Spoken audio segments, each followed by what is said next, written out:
నమస్కారం. మనిషి జీవితంలో ఏదైనా సాధించాలంటే, ఏదైనా ఒక స్థాయికి చేరాలంటే ఒకే ఒక మార్గం. ఆ మార్గం పేరే సాధన. సాధనంటే కేవలం ధ్యానం మాత్రమే కాదు.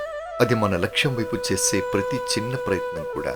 ఒక చిన్న వర్షపు చినుకు పడ్డాక భూమిలో ఎలాంటి మార్పుండదు.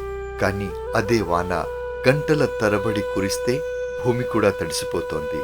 అక్కడ చెట్లు మొలుస్తాయి. ప్రాణవాయువుతో ఆ ప్రాంతం నిండిపోతుంది. జీవితం కూడా అంతే.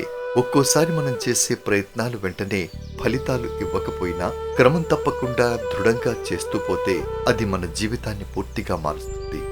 బాహ్య సాధన అంటే శరీరం, పనితీరు, నైపుణ్యాలు మెరుగుపరుచుకోవటం. అంతర్సాధన అంటే మనస్సు, ఆత్మ, ఆలోచనల్ని శాంతంగా క్రమబద్ధంగా ఉంచుకోవటం. ప్రపంచాన్ని మార్చాలనుకుంటే ముందుగా నిన్ను నువ్వు మార్చుకో.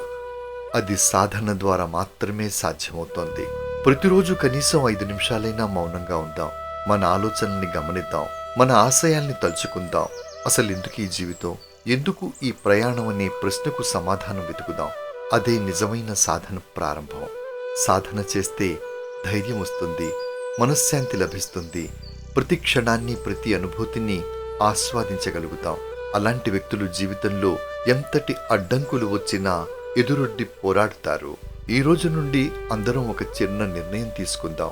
రోజు 5 నిమిషాలు మనం మన ఆత్మతో మాట్లాడుకుందాం. మనం ఏం కావాలి, ఏం చెయ్యాలి, ఎందుకు ఈ జీవితం అన్నదానికి సమాధానం వెతుకుదాం. అది మన జీవితాన్ని మారుస్తుంది, మన జీవన ప్రయాణాన్ని అర్థవంతం చేస్తోంది. ఈ నిమిషం మీలోని సాధకుడిని మేల్కొల్పే నిమిషం కావాలి.